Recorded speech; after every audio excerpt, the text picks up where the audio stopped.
Gravação vai começar, a gravação começou.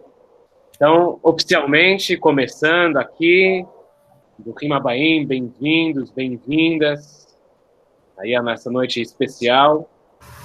A gente agora está começando uma das datas mais trágicas do calendário judaico, de Shiva Asar Betamuz, 17 do mês judaico de Tamuz.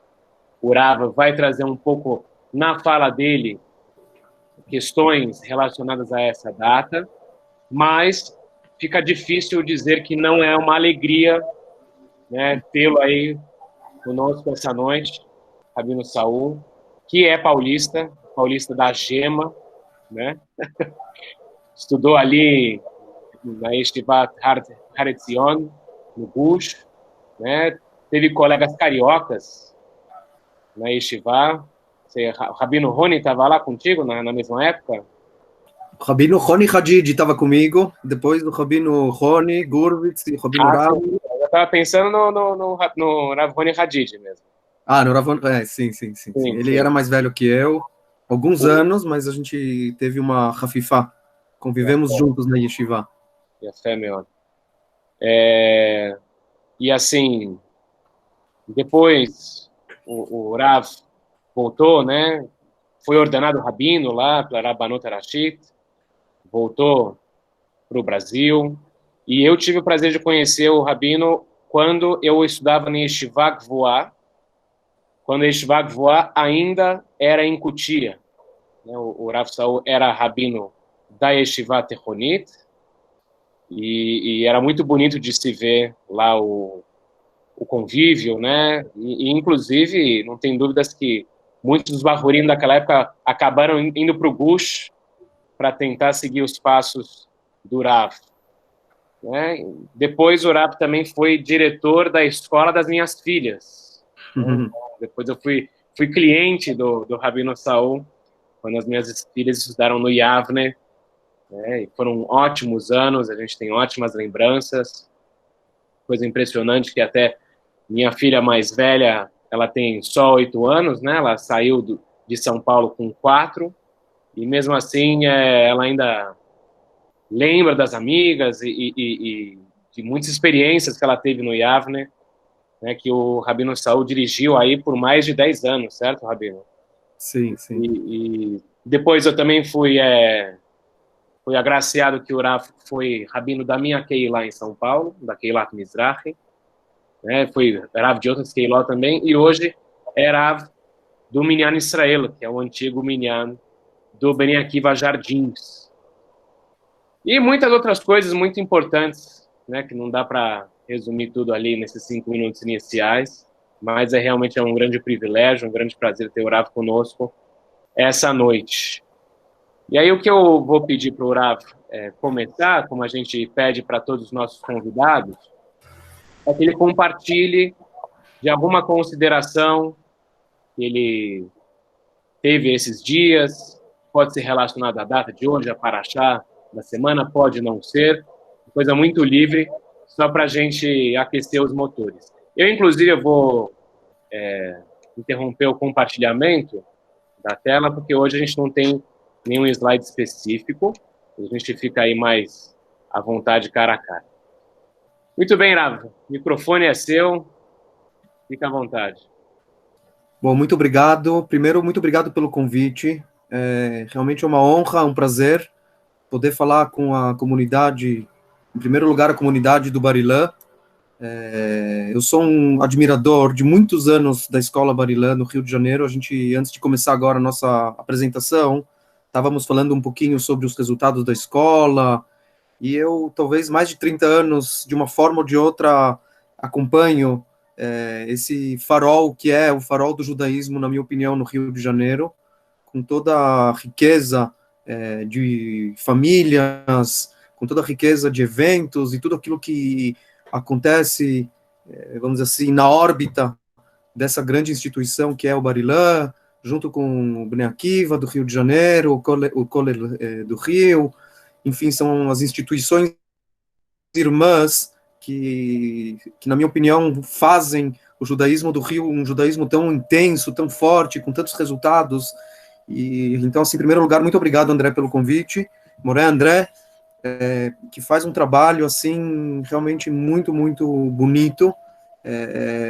Ele falou que ele foi nosso cliente aqui em São Paulo, no Yavne, e eu fiquei preocupado, porque é tão boa a escola que ele teve que ir para o Rio de Janeiro, né? Mas a gente sabe que ele foi lá para uma missão, uma shlichut sagrada, ele com a esposa, de realmente trazer toda a jovialidade dele, a espiritualidade, a energia para essa comunidade, e eu realmente fico muito feliz de ver a brachá que você está tendo nesse trabalho. Então, primeiro, antes de tudo, agradecer essa oportunidade. A gente tem tido contato agora um pouco mais próximo também com o presidente do Barilã, com o Rafael Antaki, que faz um trabalho comunitário muito bonito, dando sequência a algumas gerações de presidentes aí da escola com quem eu também pude me relacionar, o senhor Alberto Klein, o Michel, que agora se mudou recentemente para São Paulo, o Bernard Kastner, e não posso fazer um shiur com a comunidade Barilã sem mencionar a minha grande, vamos dizer assim, bússola, GPS de atuação comunitária, que é a senhora Rivka Dollinger, que é uma das grandes figuras, na minha opinião, que faz pelo judaísmo do nosso Brasil, e com certeza tem uma história vinculada com a Escola Barilã extremamente forte, e realmente é um grande prazer e uma honra poder participar desse live. Então, passados a Lichvodá Shel Achsania, que é a introdução inicial, o Moré André pediu para fazer algumas considerações sobre a nossa situação que a gente tem vivido e tentar relacionar, obviamente, com a data de hoje, 17 de Tammuz, e com a Parashá que a gente vai ler nesse Shabbat, que é Parashat Pinchas. E eu acredito que todos nós estamos passando por uma situação provavelmente única nas nossas vidas. Para a maioria de nós, esse fenômeno de quarentena, Covid, pandemia, talvez eram situações que a gente lia nos livros de história e a gente remetia a uma época que provavelmente, quando a gente lembra de peste negra e outras grandes pandemias que o mundo viveu, não tem dúvida que a gente faz uma associação a épocas muito, muito antigas, talvez até que na nossa interpretação, épocas que a gente possa até considerar épocas primitivas. E eis que o ser humano, em pleno século XXI, com todos os avanços da tecnologia, com todas as suas conquistas, com todas as suas realizações, ele se depara com toda a sua fragilidade numa época onde que, além de sentir toda essa fragilidade, a gente se encontra praticamente reclusos nas nossas casas. Óbvio que muitas pessoas não podem permanecer na quarentena por conta das suas atribuições profissionais, enfim, pelas suas responsabilidades, e tentar manter uma mínima de normalidade, tanto por parte dos professores e alunos e famílias e etc. E eu listei aqui, apenas para a gente começar a nossa reflexão, eu listei aqui 3 pontos que para mim tem sido motivo de muita, muita reflexão nessa época do Covid. E talvez para ilustrar o primeiro deles, eu vou contar rapidamente uma história. Uma vez, na aldeia que morava o grande Rebbe Rab Simcha Bunam de Parshischa, o Rab Simcha Bunam, ele é uma das figuras lendárias da nossa Hassidut. Ele estava andando na rua e ele viu uma pessoa correndo, toda apressada, estava andando, correndo para cá, correndo para lá. E o Rab Simcha Bunam achou curiosa a cena. Ele se aproximou desse Yehudi e ele falou para ele: me diga, você está correndo tanto, mas para onde que você está indo? Ele falou: olha, na verdade eu estou correndo atrás da Parnassá, eu estou correndo atrás do meu sustento, eu preciso fazer alguma coisa para poder sustentar a minha família. E o Rab Simcha Bunam falou para ele, numa pergunta provocativa, mas lógico que foi para provocar a reflexão e o pensamento.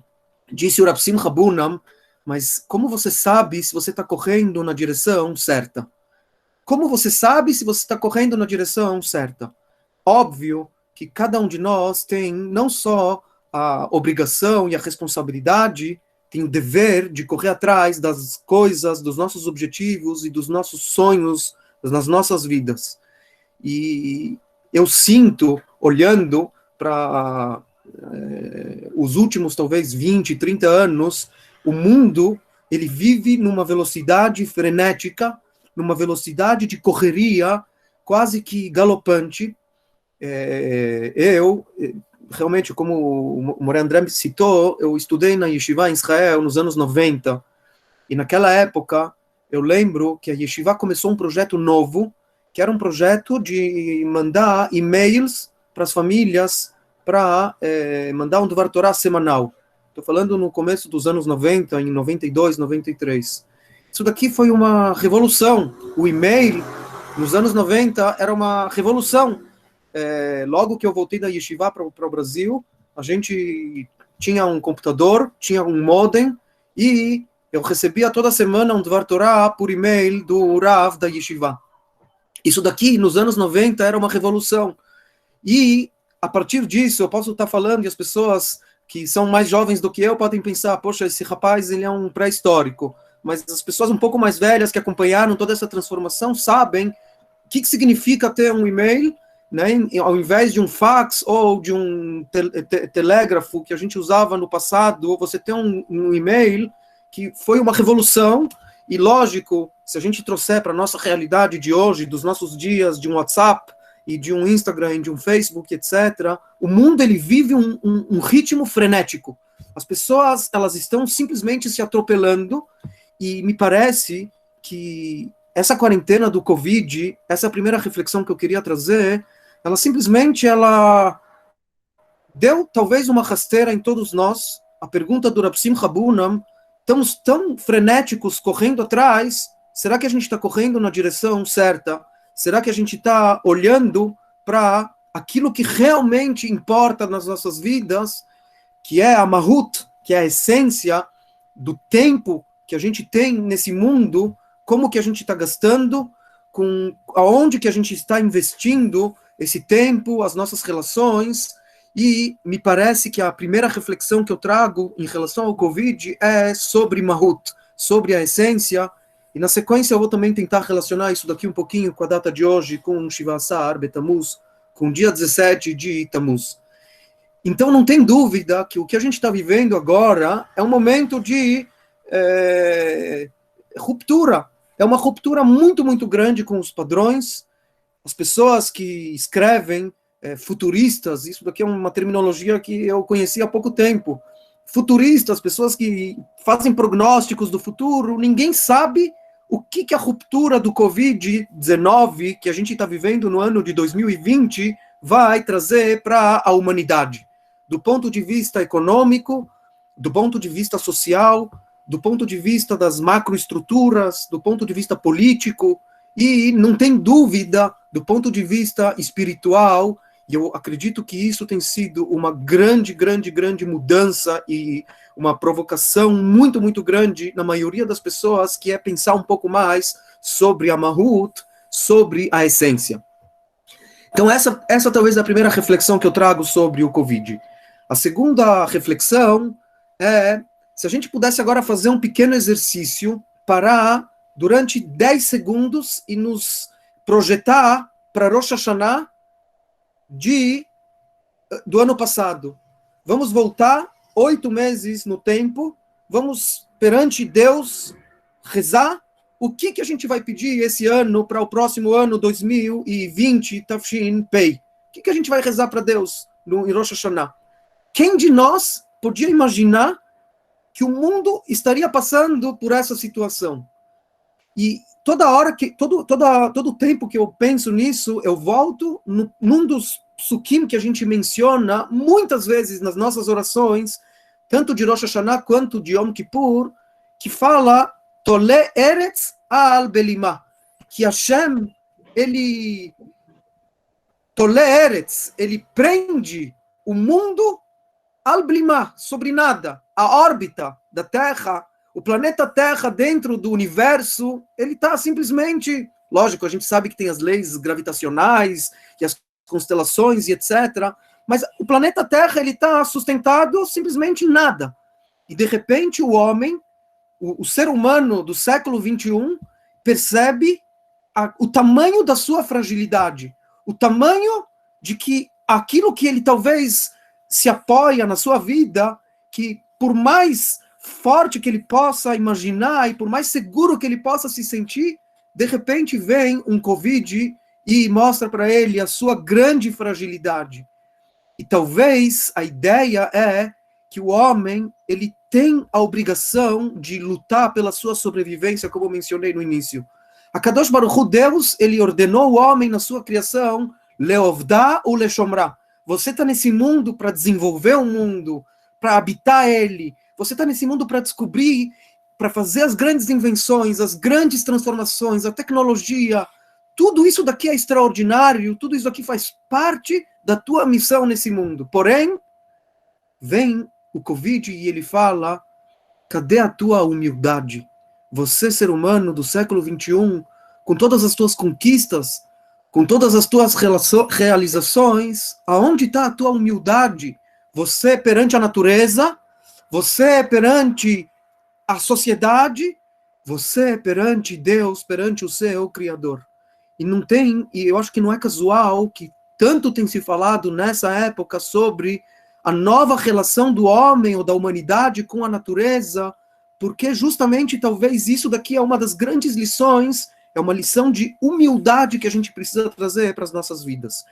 A terceira e a última reflexão em relação a essa primeira parte é a falta das relações e da vivência comunitária, da vivência social, que eu imagino todos têm sentido e todos sofrem com esse distanciamento.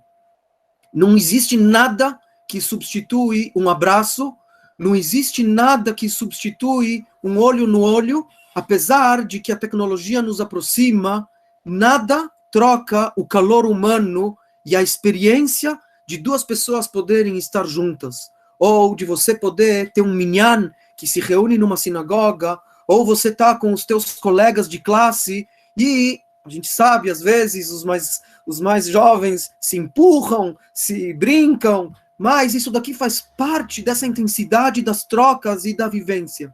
Então, essa terceira, talvez, reflexão que eu sinto muito nessa época de Covid é a importância que a nossa vida social, ela volta a ter num mundo que tanto fala sobre individualismo, sobre conquistas. O ser humano, ele se tornou muito solitário nessa época, ele se fecha no seu mundo tecnológico, ele se relaciona com pessoas que estão distantes milhares de quilômetros, mas de repente ele percebe que ao lado dele tem alguém, e talvez ele só percebe isso quando ele se sente, ou quando ele sente a falta dessa pessoa com quem ele não pode mais estar se relacionando no dia a dia.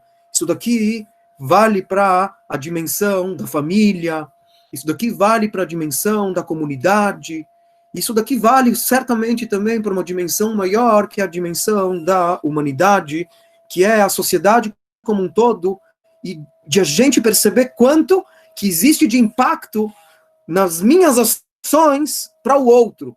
Então, imaginem só, você se cuida com todas as proteções que o corpo médico ele está indicando e que as autoridades elas estão solicitando, e do teu lado tem uma pessoa que está andando sem máscara e que não está passando álcool gel. Talvez mais do que nunca a gente percebe o quanto que somos interrelacionados, que as pessoas elas exercem uma grande influência naquilo que acontece na tua vida, no teu dia a dia. O cuidado ou o não cuidado do outro te impacta diretamente. As tuas ações impactam diretamente na vida de uma terceira, de uma outra pessoa.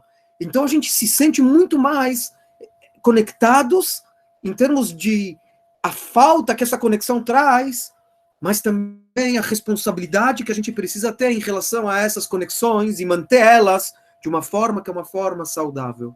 Eu pensei muito sobre esses pontos e para mim tem sido um momento de muita descoberta. É lógico que dentro de uma situação, de uma circunstância muito atípica, mas de valorizar demais temas e objetos do nosso dia a dia, pessoas e convivências que a gente às vezes take for granted, a gente pega isso como subentendido, como tão básico, como tão elementar, e de repente a gente começa a perceber o quanto que isso daqui faz falta nas nossas vidas. Talvez isso daqui como uma introdução para o tema e para o material que eu queria explorar um pouco hoje, que é certamente a data de Shiva Asar Betamuz. Só para acompanhar, André, você vai querer fazer algum comentário agora ou eu continuo? Vou querer, sim, vou querer, antes do Rav falar aí. Como sempre, a fala do Rav é brilhante, né, muito sofisticada e leva a gente a pensar em uma série de questões que às vezes fogem a gente, né, nessa correria. Fiz aqui algumas anotações, nem vou tomar tanto do tempo, depois a gente conversa para falar sobre tudo, mas assim, em cada um dos pontos do Rav, eu queria só trazer algumas coisas que me vieram à mente. A primeira, que a gente tem na tradição essa discussão sobre os 7 dias da criação. Se são 7 dias ou se são 6, né? Como é que quem quer ser preciosista na maneira de se relacionar com esse momento, qual é o melhor, falar de 6 dias ou 7 dias? E a pergunta que fica é qual seria a criação do último dia, né? Porque afinal, a princípio é a ausência da criação. E quem defende que são 7 dias de fato, traz que a criação do último dia é o descanso. E talvez nunca antes a gente pôde compreender esse conceito como a gente compreende hoje. Quanto esforço é necessário para ser investido para a gente conseguir ter um dia inteiro de espiritualidade e de descanso, né, de corpo e alma, né? Então, mesmo com todos os nossos desafios, a gente tem um privilégio no nosso estudo de Torá, que tem conceitos que na antiguidade eram tão difíceis de serem capturados e para a gente é tão evidente. O Rav falou aí sobre essas questões óbvias que a gente, né, take for granted, e eu lembrei aqui uma veia sionista, né, que o meu presidente não me escute, né, eu levando mais gente aí a pensar em aliar, mas eu tive contato uma vez com uma menina que fez aliar, uma menina americana, brilhante também. E quando eu perguntei para ela o porquê ela tinha feito aliar, ela me falou assim: eu não sei se o Estado de Israel vai existir para sempre. Eu não quero que os meus netos olhem para mim e perguntem: vovó, na época que você vivia, existia um país judaico no mundo e você não fez parte dele. Então, isso me impactou, né, profundamente. Primeiro, dessa percepção, né, que a gente vive numa perspectiva muito sionista religiosa, né, e de concretização, né, messiânica até, e de redenção, e de princípio de redenção. E essa é uma possibilidade que ela não é impossível, né, e que pensem aí nos seus planos de aliar cada um de nós. E esse último ponto que o Rav trouxe sobre o distanciamento, uma coisa que eu insisto com os meus alunos de ensino médio, quando a gente fala sobre Shmirat Negiah, e acho que falar sobre Shmirat Negiah, depois da nossa época de Covid, também vai ser um fazer um pouco mais fácil. Em especial quando a gente está falando para um público brasileiro, que é tão, né, caloroso e tão próximo, o toque, ele se tornou algo banal, né? Minha sensação é que sempre foi algo banal para nós brasileiros. E agora, na ausência, que a gente reconhece que ele não é tão banal assim, né?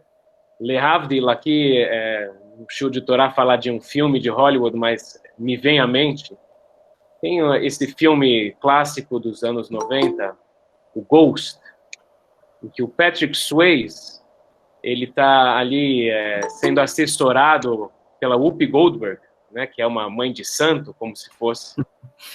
E chega um momento do filme em que ela permite que o Patrick Swayze entre no corpo dela para que ele tenha uma última dança com a viúva dele. E assim, quando você para pensar na cena, é uma coisa assim bizarra, né? Que você tenha na prática Demi Moore dançando com a Whoopi Goldberg. Mas a ideia é que a Demi Moore, ela percebe a forma que o marido tinha o tocar dele. Não é nem a pele do marido, mas é só a forma como o marido a tocava. E como isso foi suficiente para ter uma despedida, né? Que o toque ele está longe de ser banal. Então, quando os nossos alahot pedem para a gente tomar a devida atenção com esse assunto, não é um exagero, né? Pelo contrário, né? A gente que está desconectado dessa percepção como deveria ser. Olha, eu queria primeiro agradecer, porque eu acho que os comentários que você fez são brilhantes. Talvez um pouquinho mais a gente volta a falar sobre alguns deles, mas se você me permitir, eu estou aqui na minha frente com um livro, que é o livro do Rabino Jonathan Sacks, é um dos livros que ele escreveu, A Dignidade da Diferença, e talvez eu resumiria tudo isso que você colocou numa frase que ele traz nesse livro e que tem me provocado muita reflexão. E eu queria colocar isso dentro de um contexto que eu acho que ele é muito, muito necessário e muito importante nessa hora, e a gente vai falar sobre isso agora na sequência, na segunda parte do shiur. Eu vou ler aqui na página 82, se alguém quiser depois eu mando a referência mais detalhada. Fala assim: no passado, as pessoas conseguiam enfrentar a mudança que tinham, a mudança que acontecia ao longo da vida, porque tinham o que Alvin Toffler chama zonas de estabilidade pessoal. Ou seja, as transformações que aconteciam na sociedade, e sempre ocorreram transformações, mas elas aconteciam num sistema, ou dentro de um ecossistema, onde que algumas transformações ocorriam, mas algumas zonas, que ele chama de estabilidade pessoal, permaneciam. Quer dizer, vamos supor, a pessoa ela teve que sair da Europa, ela veio para o Brasil, né? Toda a história da imigração, dos nossos pais, avós, eles mudavam para outro continente, muitos deles nunca mais viriam a se reencontrar com as suas famílias, mas a zona de estabilidade pessoal para muitos deles era a sinagoga, era a Keilah, era o clube judaico, era a língua, o Yiddish, era a comida, né? Você pega a imigração um pouco mais recente, as famílias que vieram dos países do Oriente Médio, do Egito, e mantiveram na gastronomia a sua zona de estabilidade pessoal e etc. Quer dizer assim, o homem, ele se depara com transformações ao longo de toda a sua história. As transformações, elas vêm para trazer o homem para um novo contexto, um contexto muitas vezes melhor, aonde que ele valoriza aquilo que ele traz na sua história, no seu passado, nas suas vivências. Ele dá muito mais valor, muito mais significado, mas ele está preparado porque ele teve um tempo de processamento. E talvez o que aconteceu, de repente, com esse nosso Covid, é que muitas dessas estruturas, elas estão simplesmente ruindo, elas estão rompendo. E a pessoa, e aqui eu acho que é o contexto que eu queria trazer, que a gente precisa ter muita serenidade e muita emuná, muita fé nessa hora.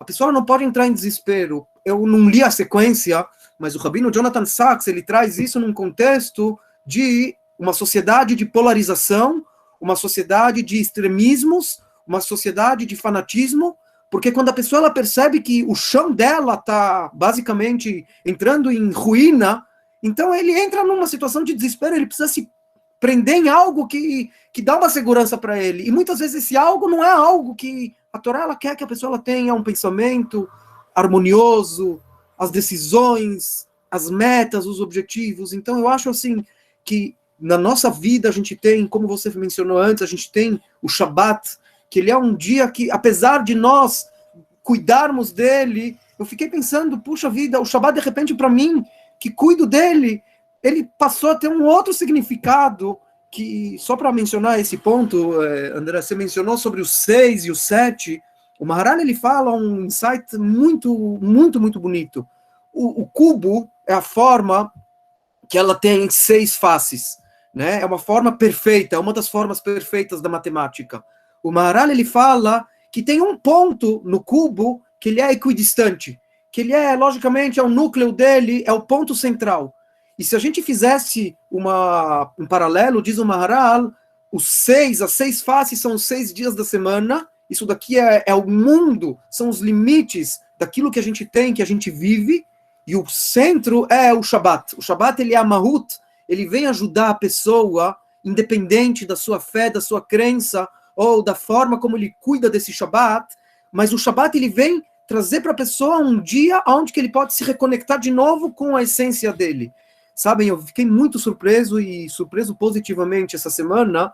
Eu acompanhei uma mensagem do Dr. Cláudio Lotenberg, que eu acho que é um dos grandes líderes que a nossa comunidade tem. É um privilégio ter alguém que fala e que representa a nossa comunidade como o Dr. Cláudio. Mas ele postou um vídeo na comunidade do LinkedIn, falando para milhares e milhares de seguidores, falando sobre o Shabat judaico, né, falando sobre o dia da espiritualidade. E aí ele traz toda essa reflexão que você coloca, que é justamente o dia que a pessoa ela tem. Então, assim, a Kadosh Baruch Hu criou 7 dias. 7 dias foram dias da criação. O 7º dia foi criado não só para o descanso, foi criado para a Pnimiut, ele que, na verdade, ele dá o tom para todos os outros dias, e ele que vem alimentar espiritualmente toda a nossa vida, nos dá a força e a energia para a gente poder realmente continuar correndo para a direção certa. Se eu trouxer de volta aquela parábola do Rav Simcha Bunam que eu citei no começo do shiur.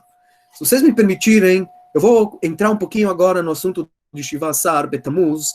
Como foi mencionado antes, ele é uma das datas trágicas do nosso calendário.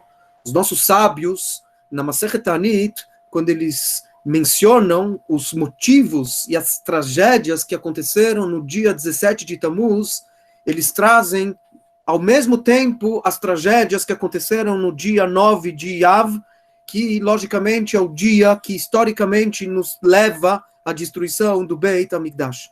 E a gente começa hoje esse período de 3 semanas, são 21 dias, exatamente o mesmo período que existe do dia de Rosh Hashanah, que é o primeiro dia do ano, até o último dia de Sukkot, são exatamente os mesmos 21 dias. E em muitos livros de Kabbalah se menciona que esse período do ano, ele deveria ser o período mais alegre do nosso calendário, e por conta daquilo que a gente vai ver na sequência, ele acabou se transformando nos 2 extremos da tristeza, do luto e da reflexão, que é justamente aquilo que os jejuns eles vêm provocar na nossa vida, a introspecção e a reflexão.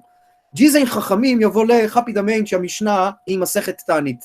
O Tratado de Ta'anit, ele fala 5 eventos históricos que aconteceram, que marcaram a data do dia 17 de Tammuz. Nesse dia, a Torá conta que Moshe Rabbeinu quebrou as luchot, que Moshe Rabbeinu ele arremessou as 2 tábuas e ele simplesmente espatifou-as no chão quando ele viu o Bnei Israel, o povo, pecando com o bezerro de ouro. A Mishnah ela fala, esse foi o primeiro dos eventos históricos que marcou esse dia para a história de Am Israel. Na sequência, esse dia foi o dia que pararam de oferecer o Korban Tamid, o Korban que ele era diariamente feito no Beit HaMikdash, todos os dias no Beit HaMikdash, ao longo dos 410 anos da sua existência, diariamente era oferecido 2 sacrifícios, o Korban Tamid, e no dia 17 de Tammuz, nas semanas que antecederam a destruição do Beit HaMikdash, esse Korban, essa oferenda, ela cessou, ela parou de ser trazida e oferecida para Kadosh Baruch Hu, para Deus. Na sequência, a Mishnah ela cita Saraf apostomus et a Torá. O apostomus, ele queimou uma Torá, que é algo muito, muito dramático. A queima de um livro da Torá é algo que equivale, Deus nos livre, à morte de uma pessoa. Tamanha santidade que o Sefer Torá, ele concentra e ele condensa. A cidade de Jerusalém, ela foi cercada. Essa é o quarto evento. E, finalmente, foi colocado uma estátua dentro do Beit HaMikdash. Uma idolatria, ela foi colocada dentro do próprio Beit HaMikdash. Primeiro ponto que eu queria trazer para a nossa reflexão, diferente dos episódios que aconteceram no dia 9 de Av, os comentaristas eles mencionam que o dia 17 de Tammuz ele marca a ruptura espiritual do povo. O povo rompeu espiritualmente com a Kadosh Baruch Hu, com Deus. Isso daqui começou, lógico, obviamente, no pecado do bezerro de ouro, e todos os outros eventos que a Mishnah ela cita são derivados, mas que eles têm a mesma representatividade, que é uma ruptura espiritual do povo com Deus. Ou seja, aqui a gente está falando sobre a alma, sobre o espírito. O dia 9 de Av, ele representa a destruição física. O Beit HaMikdash, o prédio, a construção, as paredes, elas foram destruídas. É óbvio que a gente chora e que a gente lamenta a destruição física. A gente lamenta o assassinato de milhares, milhões de pessoas na cidade de Beitar. É lógico, é óbvio, mas lá a gente está falando sobre a destruição física, que na realidade ela é derivada e ela é resultada de algo muito maior e muito mais profundo, e talvez aí a gente volta para falar um pouquinho sobre a Mahut, que é a essência. Senhores, existe algo aqui nessa frase na Mishnah que precisa muita atenção. Nishtabru aluchot. A Torá, a Mishnah escreve que as tábuas da lei, elas se quebraram. Nishtabru aluchot. Mas a gente, quando estuda na Torá, a gente sabe que não foi um acontecimento casual. Ou seja, não é que Moshe Rabbeinu ele tropeçou e aí teve lá uma tragédia que as tábuas elas quebraram. As tábuas elas foram arremessadas das mãos de Moshe Rabbeinu com intencionalidade. Moshe Rabbeinu ele viu o povo naquela condição, naquela situação, e ele não teve outra reação que não fosse pegar essas tábuas e quebrar elas. Então, a Mishnah, ela está errada. A forma como deveria estar escrito, na minha opinião, é Nishberu aluchot. Elas foram quebradas, não nishtabru.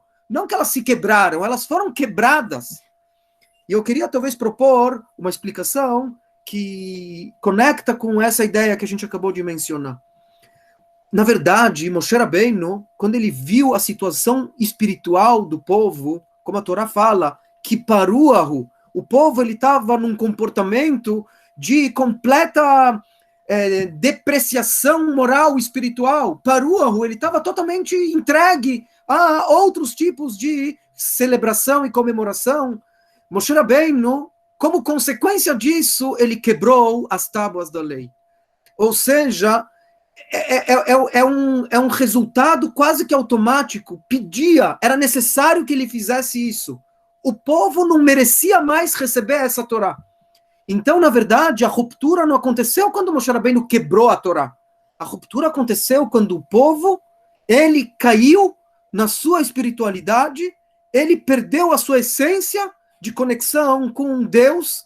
Isso daqui é o que resultou na quebra das luchot. Nishtabru a luchot é como se a gente falasse, elas se quebraram sozinhas. É verdade, mas é porque o povo ele já não merecia mais essas luchot. O povo já não estava numa condição espiritual. E se eu puder mais 2 minutos avançar nessa ideia, o dia 17 de Tammuz, então, a gente traz, ele representa essa ruptura espiritual, a ruptura da Mahut, da Pnimiut, do interno, daquilo que conecta o homem, o ser humano, com a Kadosh Baruch Hu. O dia 9 de Av, ele representa o resultado disso. O resultado disso é que as paredes, elas sofrem e que a construção, ela cai. Mas, na verdade, as bases espirituais, já muito antes disso daqui, elas estavam corrompidas, elas estavam destruídas. Isso daqui, talvez, é exatamente o mesmo objeto que a gente lê na nossa Parashá, Parashat Pinchas.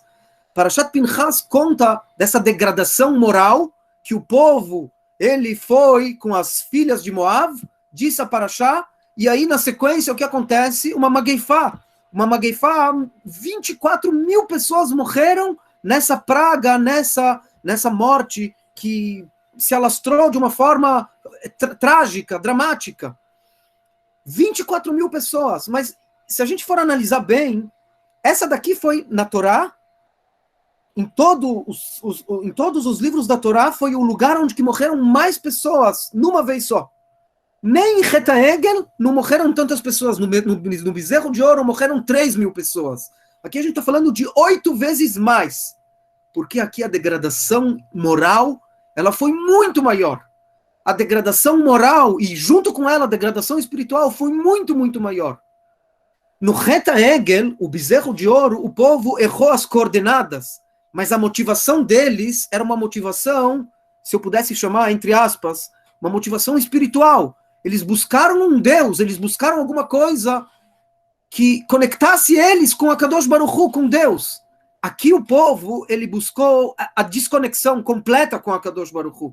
Eles foram na idolatria, de todas as idolatrias, a mais baixa, Baal Peor, aonde que a pessoa, nem vou mencionar, mas a pessoa ela serve e ela adora essa idolatria de Baal Peor da forma mais imoral que existe. Uma degradação completa do ponto de vista, talvez até fisiológico.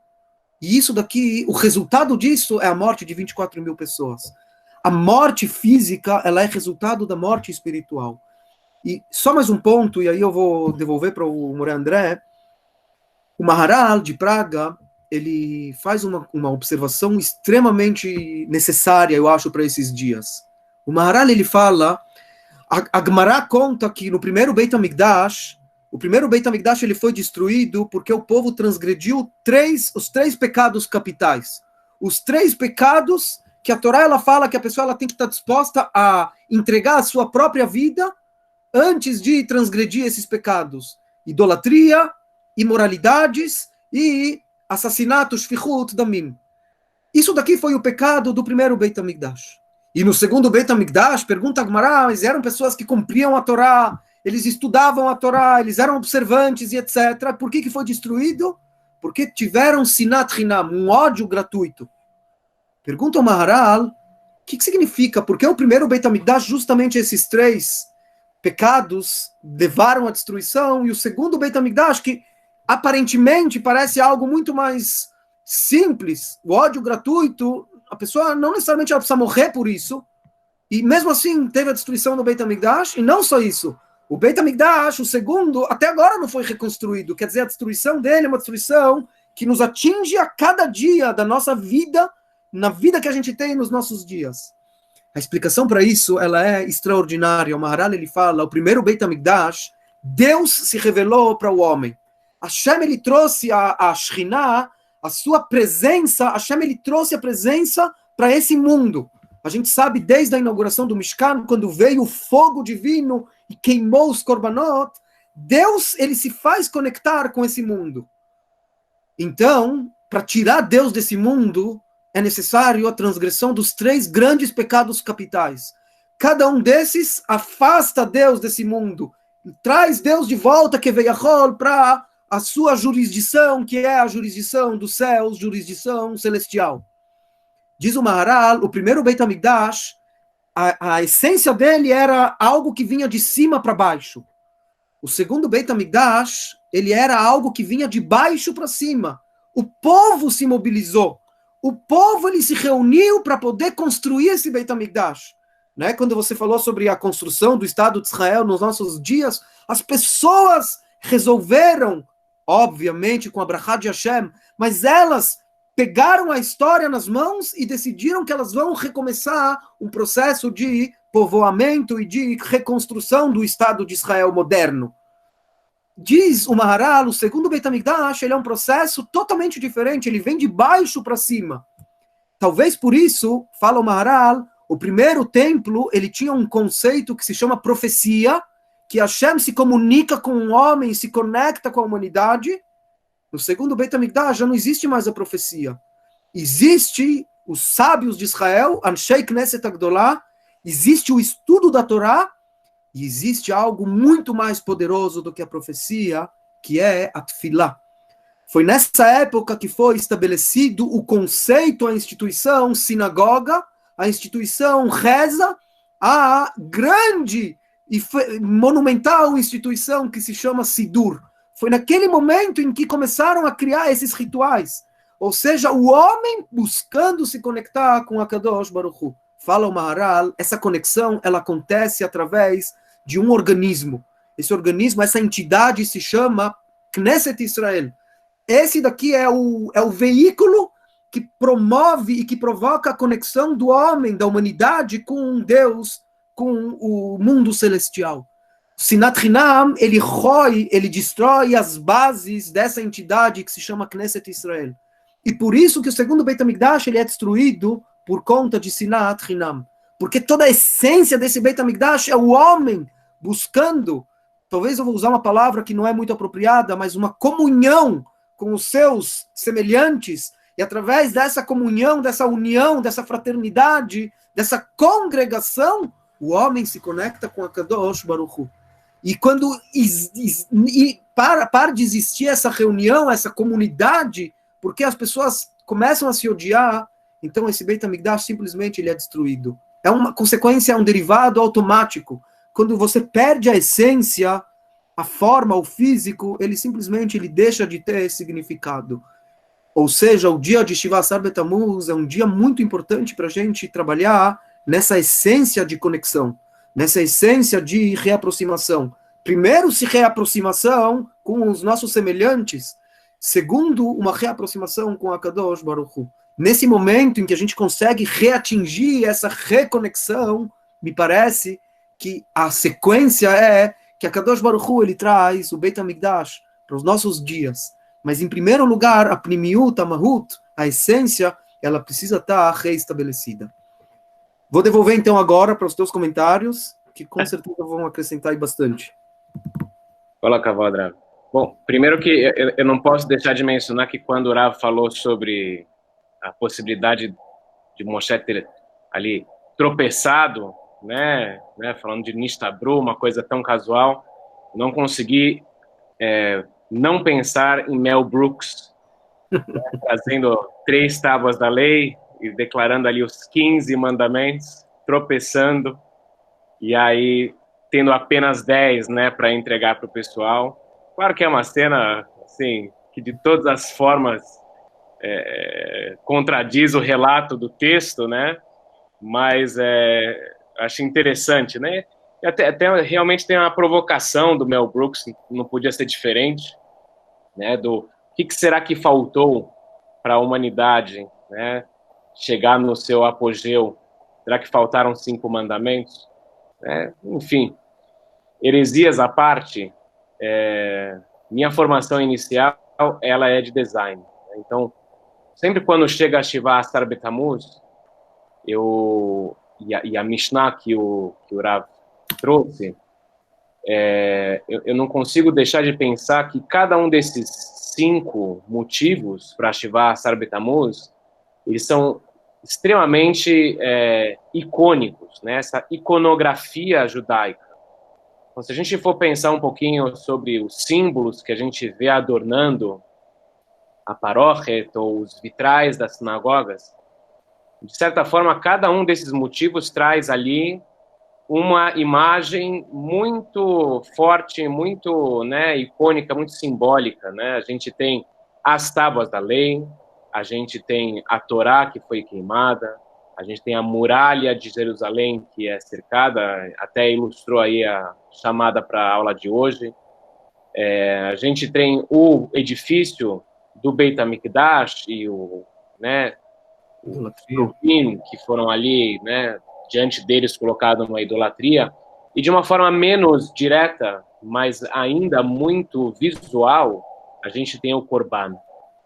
Então, isso me ajuda a me relacionar um pouco com o conceito que o Rav trouxe, né, sobre a importância da gente rever a nossa conexão com Deus nessa data de hoje. Ou seja, o quanto de fato a gente se conecta com Deus e o quanto a gente para a nossa conexão no símbolo por si só. E até, assim, sendo um pouco provocativo, a gente tem ramos do judaísmo contemporâneo que sentem, entendem, professam que a conexão judaica com esses símbolos, como se fosse uma simples manifestação cultural, ela basta, né, para cultivar a identidade judaica contemporânea. E eu acho que é uma data para a gente realmente fazer essa provocação para esses círculos, né? O que será que essa data e esses elementos estão querendo trazer para a gente? Que tem algo além, né? Que realmente a gente precisa ter uma dose de espiritualidade, né? Yeshaya, o Leibovitch não me escuta. A gente tem que ter uma pitadinha de espiritualidade dentro, né, da nossa experiência de vida. Enfim. Eu quero acrescentar só um ponto nisso que você trouxe agora. O Gaon de Vilna, ele faz um comentário muito interessante em relação a isso que você acabou de mencionar. O Gaon de Vilna, ele fala que, na comparação entre as duas gerações e as duas destruições do Beit HaMikdash, ele fala, baseado na Gemara, o pecado do primeiro templo foi revelado. Quer dizer, do ponto de vista externo, eles manifestaram as distorções e os desacertos. Diz o Gaon, mas o interno deles, a pnimiut deles, era um interno que não estava corrompido.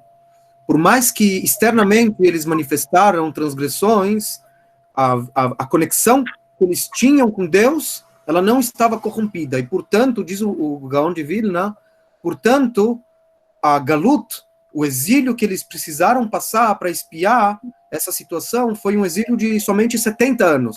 Quer dizer, desde o início já estava determinado que eles ficariam um período curto. Tinha um começo e tinha um fim.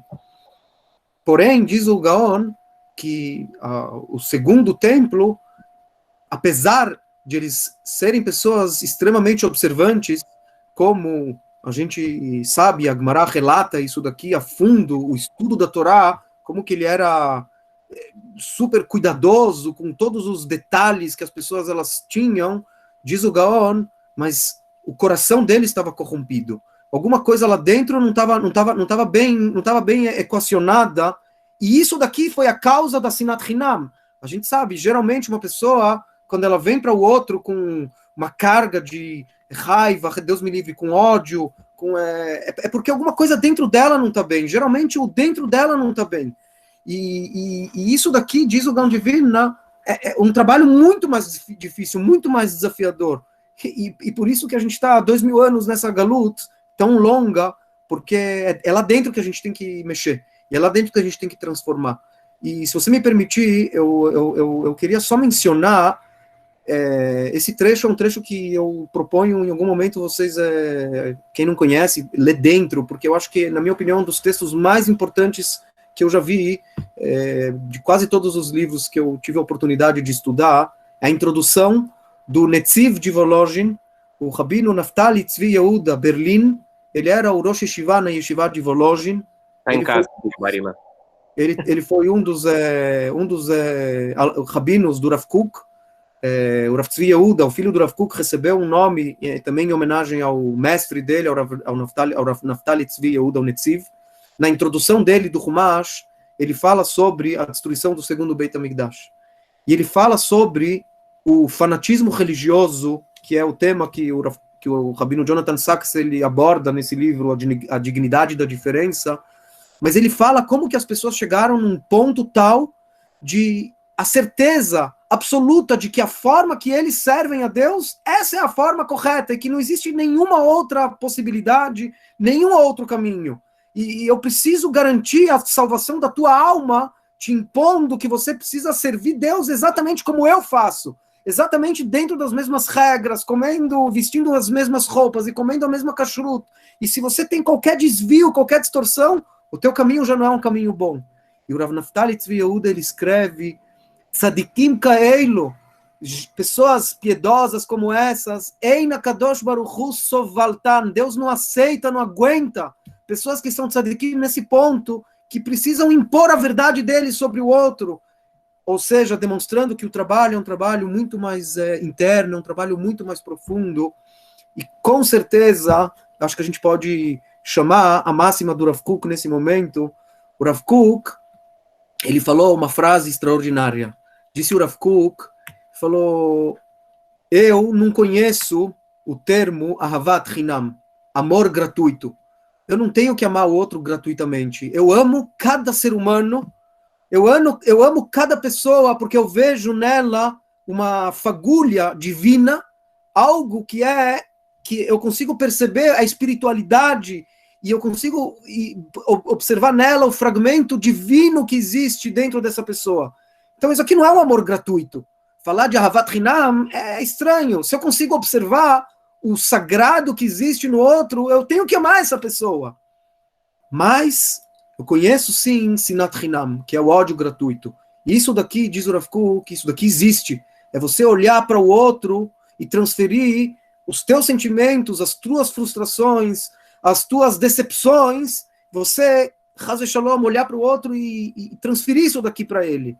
Disse o Rav Kook, eu prefiro certamente tropeçar, entre aspas, no grave erro de Ahavat Hinam, de amar gratuitamente a cada um, do que, Deus me livre, cometer o grave erro de Sinat Hinam. Isso daqui é o que corrói as nossas relações, isso daqui é o que corrói a sociedade.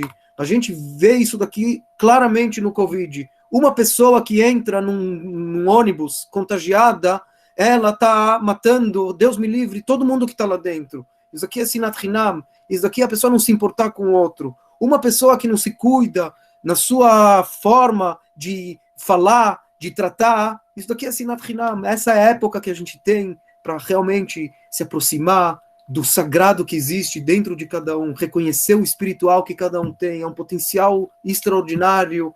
A gente ajuda o outro a se transformar e a crescer, mas quando a gente percebe, a gente acaba crescendo, porque a gente consegue ver todas as diferenças que cada um traz, e todas as riquezas e as vivências, e isso daqui eu acho que é, como fala, Kulam Yachad, como a gente fala na Kedushá, que todos juntos possam honrar e engrandecer o nome de Akadosh Baruch Hu. Coloca a voz, falando aí do questionamento do Rav Kook sobre a Ahavat Hinam, me lembrei um pouco de Emmanuel Levinas, quando ele fala sobre a face do outro, né, e quando você vislumbra o outro, você se dispõe a fazer uma leitura da outra pessoa, você nunca vai conseguir capturar toda a essência dessa pessoa. O outro é sempre infinito. Essa pessoa infinita, ela te exige uma responsabilidade. Da mesma forma que Deus, você tem uma responsabilidade de atendê-lo. E assim também com relação ao seu semelhante. Panim, que é face em hebraico, é pnimiut, né, é o interno, que é justamente revelar isso daqui, tudo que existe de potencial e de espiritual dentro do outro. Olha, eu queria realmente agradecer mais uma vez pelo convite, Bezrat Hashem, que a gente possa aproveitar essa época para essas reflexões, e Bezrat Hashem, chegar já no dia de Tisha B'Av com o nosso Beit HaMikdash, Bimherá B'Yamein, Amém, Bezrat Hashem. Eu vou agradecer aí o Rav, em nome aí de toda a escola, e a gente se despede. Muito obrigado, Rabino.